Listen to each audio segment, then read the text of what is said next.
যে গোপন ইবাদত করা এটা তো ভালো, কিন্তু গোপন শিরিক, যেটা ইবাদতের মধ্যে লোক দেখানো ইবাদত, গোপন শিরিক, এই শিরিক থেকে আমরা বেঁচে থাকবো। আল্লাহ তৌফিক দান করেন। এবার আমার সাথে একটু বলেন, লোক দেখানো ইবাদত দাজ্জালের চেয়ে ভয়ঙ্কর। লোক দেখানো ইবাদত কার চেয়ে ভয়ঙ্কর? হাদিসের একটা কিতাব আছে, নাম সহিহুত তারগীব।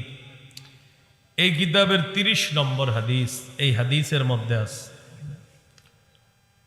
قال رسول الله صلى الله عليه وسلم ألا أخبركم بما هو أخوف عليكم عندي من المسيح الدجال الشرك الخفي।